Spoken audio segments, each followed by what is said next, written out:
Bienvenue à Film Raconté. Aujourd'hui, je vais vous montrer un film comique de 2021, intitulé Quipin. À Phoenix, en Arizona, Connie, femme au foyer de banlieue, est arrêtée au milieu de la nuit dans sa propre maison.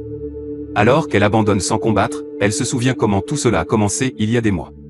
Connie est une ancienne marcheuse olympique triple médaillée d'or, mais ce n'est pas le genre de choses qui vous rend riche ou célèbre. Aujourd'hui, elle vit avec son mari Rick, un auditeur du fisc avec qui elle entretient une relation très tendue. Parce qu'ils n'étaient pas capables d'avoir des enfants, ils ont dépensé beaucoup d'argent en traitement, mais malheureusement, lorsque Connie est finalement tombée enceinte, elle a perdu le bébé. C'est à ce moment-là que Rick a décidé de prendre un poste itinérant au travail, afin qu'il puisse s'absenter 3 semaines par mois. Quand il est à la maison, il ne traite pas bien Connie, lui rappelant constamment qu'elle est sans emploi, qu'ils ont perdu de l'argent parce qu'elle voulait faire plusieurs traitements alors qu'il était prêt à abandonner après le premier, et la grande pour avoir dépensé trop d'argent sur son obsession des coupons. Cette obsession est réelle. Connie accumule des bons de réduction, puis achète des choses en grande quantité, rangeant le tout dans la chambre d'enfant pour recouvrir les murs et oublier sa perte. Le bon côté de Rick n'étant pas si souvent là, c'est que Connie a la chance de se lier d'amitié avec son voisin Jojo, qui a une chaîne YouTube sur l'enregistrement de pourboires et est également obsédé par les coupons. Elle vit avec sa mère Josie et a du mal à trouver du travail car son identité a été volée il n'y a pas si longtemps. Pendant son temps libre, elle flirte avec le facteur EARL et vend du maquillage en porte-à-porte, ce qui ne marche pas très bien non plus.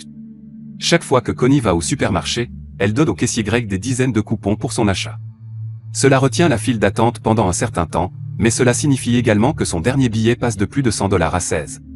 Connie aime toujours dire que si vous faites attention aux centimes, les dollars prendront soin d'eux-mêmes. Un après-midi, alors qu'elle range les courses sur les étagères, elle s'énerve en voyant le papier peint pour bébé parmi les cartons, alors elle décide de manger un tas de céréales comme si cela pouvait guérir sa dépression. Les céréales s'avèrent périmées, alors Connie utilise toute sa colère intérieure actuelle pour envoyer un email de plainte à l'entreprise céréalière. Quelques jours plus tard, Connie reçoit par la poste un coupon pour des céréales gratuites avec une lettre de l'entreprise s'excusant pour le produit périmé. Lorsqu'elle se rend au marché pour l'échanger avec une attitude suffisante, Greg explique qu'elle n'est pas spéciale, toutes les entreprises enverront des coupons gratuits aux personnes qui se plaignent. Cela incite Connie à envoyer un tas de lettres à différents fabricants même s'il n'y a rien de mal avec les produits, ce qui lui rapporte une énorme pile de coupons pour des trucs gratuits. Connie les montre à Jojo, qui est choqué de voir une telle stratégie et essaie même d'acheter un coupon à Connie, car il serait toujours moins cher que le prix réel. Son offre fait comprendre à Connie que vendre des choses qu'elle a obtenues gratuitement lui rapporterait 100% de profit et que cela ferait une excellente affaire. Après avoir cherché sur internet, elle découvre que les coupons sont fabriqués au Mexique, non loin de chez elle, afin qu'ils puissent aller en voler un tas pour les revendre. Jojo est sceptique au début, mais comme elle crawl sous les dettes, elle accepte d'aider.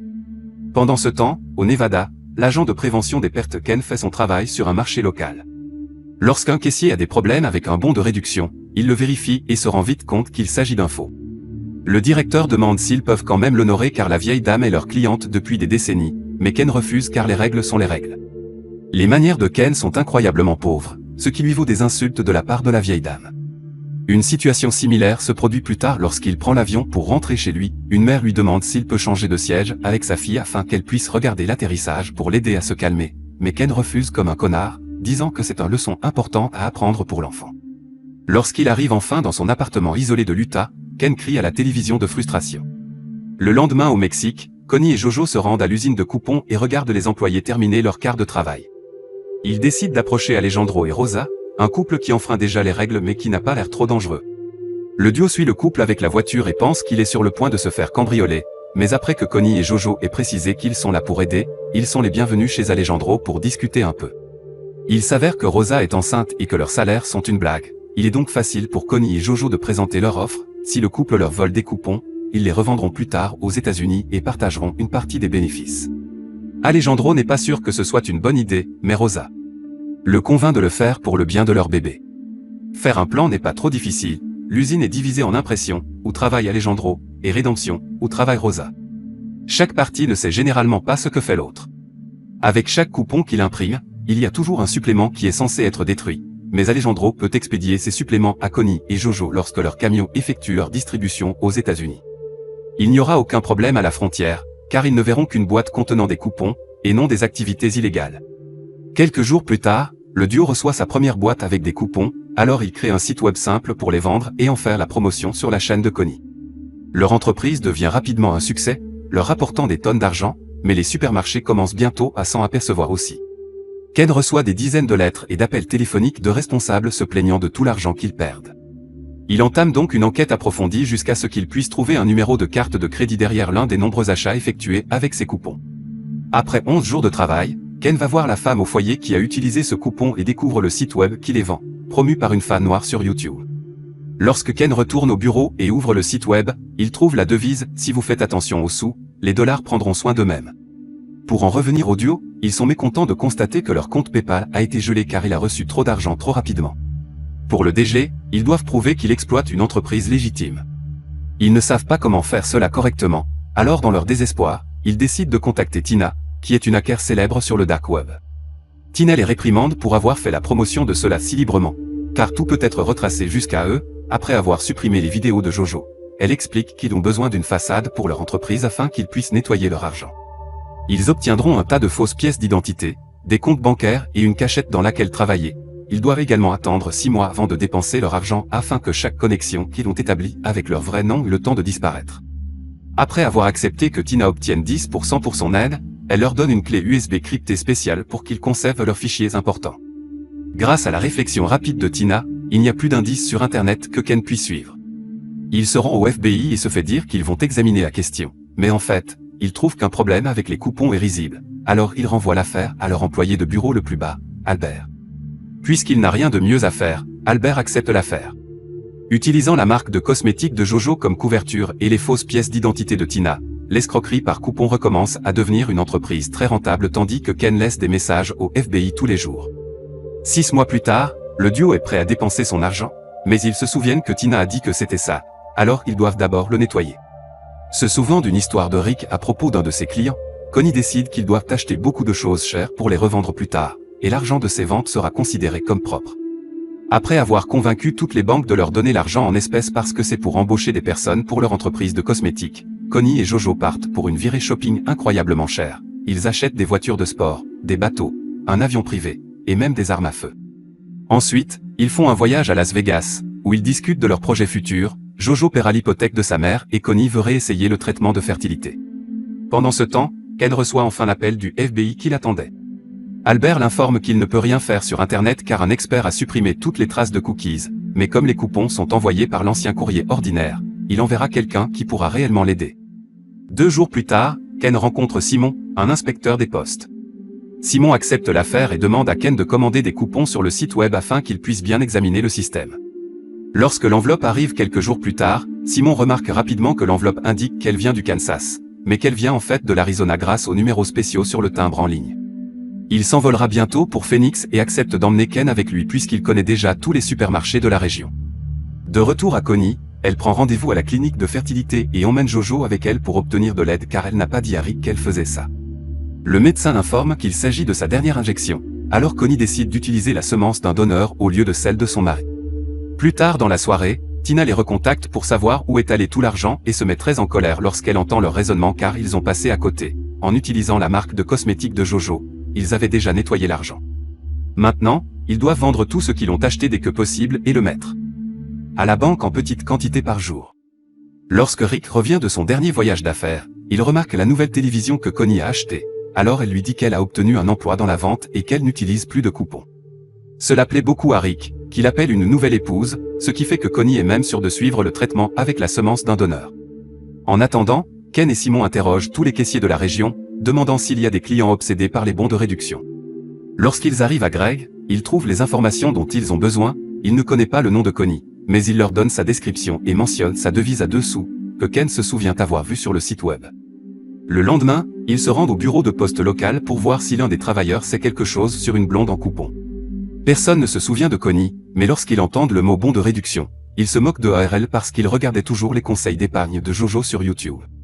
Pour en revenir au duo, vendre toutes leurs affaires sur eBay devient trop difficile car il y en a tellement.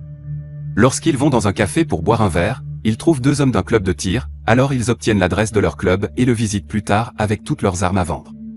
Jojo fait un argumentaire de vente incroyable, mais le leader refuse toujours de les acheter, alors le duo accepte de leur faire une bonne remise s'ils les achètent tout, scellant ainsi l'affaire. Ken et Simon interrogent EARL en privé, mais ils refusent de leur donner des informations. Une fois libérés, il se rend chez Jojo et lui laisse un mot dans une enveloppe déguisée en courrier ordinaire parmi les factures que Josie prend sans comprendre à quel point c'est important. Ce qu'EARL ne sait pas, c'est que Ken et Simon l'ont suivi là-bas, et maintenant ils feront de la surveillance à l'extérieur de la maison aussi longtemps qu'ils en auront besoin. La nuit est tombée au moment où Jojo rentre à la maison et les hommes réalisent qu'il s'agit de la femme noire que la femme au foyer avait vue sur cette vidéo YouTube lorsque Jojo sort de sa voiture et commence à danser au milieu de son allée pour célébrer l'incroyable affaire qu'elle a conclue. Plus tôt. Le lendemain matin, Jojo est distraite par une dispute avec Josie et ne prête aucune attention au courrier, alors elle se rend à la cachette comme d'habitude. Ken et Simon la suivent là-bas et voient également Connie, réalisant qu'elle est la blonde d'après la description de Greg. Simon rassemble d'autres inspecteurs des postes pour commencer l'opération correctement, et maintenant qu'ils ont plus de détails, il leur est très facile de trouver les identités de Connie et Jojo, surtout lorsqu'ils montrent une photo à Greg et qu'il la confirme. Plus tard dans la nuit, Jojo ne peut pas dormir, alors après avoir vérifié que sa mère va bien, elle va à la cuisine pour prendre une collation. C'est alors qu'elle trouve enfin la note de ARL l'invitant à quitter la ville, mais il est trop tard, Simon arrive avec ses hommes et arrête Connie, Jojo et Josie. Après que leur maison et la cachette ont été perquisitionnées, l'arrestation apparaît aux informations, et EARL est surpris de voir le visage de Jojo à la télévision. Lorsque les interrogatoires commencent, Rick et Josie disent rapidement qu'ils n'y sont pour rien et acceptent de coopérer avec les autorités. Jojo essaie de jouer la carte innocente et prétend qu'elle ne sait pas de quoi il parle, mais ils ont trouvé ses vidéos sur son ordinateur. Connie, d'autre part, admet son crime, mais elle est choquée d'apprendre qu'il risque 40 ans à perpétuité pour fraude. Si elle assume l'entière responsabilité de tout commencer, ils iront plus facilement avec Jojo, alors Connie accepte l'accord. Jojo est libérée sous caution, elle pense que Josie l'a payé, mais c'est en fait EARL, qui l'attend dehors avec des fleurs. Malheureusement, Connie n'a pas autant de chance, Rick ne lui rend visite que pour la gronder et refuse de payer la caution, alors Connie demande le divorce. L'enquête se poursuit et les inspecteurs retracent les coupons jusqu'à Alejandro et Rosa, mais au moment où ils découvrent cela, le couple a déjà disparu. Depuis que la piste est devenue froide, le gouvernement mexicain ne les poursuivra pas. Connie engage un avocat assez cher, et cela s'avère être la bonne décision. Le jour du procès, l'avocat convainc tout le monde que Connie et Jojo viennent d'utiliser une échappatoire de la même manière que les entreprises le font tout le temps. Sa tactique est un succès et Jojo écope de 10 jours de prison plus un an de probation, tandis que Connie écope de 11 mois de prison avec possibilité de libération conditionnelle. Simon et Ken ne sont pas satisfaits de ce résultat et demandent des réponses au procureur de l'État, qui explique que le juge a été indulgent avec les femmes parce que les marques sur les coupons ont insisté sur la clémence pour éviter la mauvaise presse. Pour ces mégacorporations, les 80 millions de dollars que cette arnaque leur a coûté ne sont que de l'argent de poche. Maintenant que l'affaire est terminée, Simon doit partir, mais d'abord, il dit à Ken qu'il est un homme bon et qu'il est content d'avoir travaillé avec lui, mais il doit également modérer un peu l'attitude. Au fil des jours, la vie de chacun change. Ken commence à être un peu gentil. Faire des exceptions pour les anciens clients avec de faux coupons et enfin rassembler le courage de créer un profil sur une application de rencontre. Connie obtient le divorce qu'elle voulait et le traitement de fertilité s'avère être un succès, elle passe donc ses mois en prison avec un gros ventre de femme enceinte. Les autorités prennent la majeure partie des revenus de l'escroquerie, mais heureusement, elles ignorent les boîtes de la crèche en pensant qu'il ne s'agit que de nourriture, donc Jojo peut sauver ses boîtes, sachant que Connie y a toujours caché de l'argent.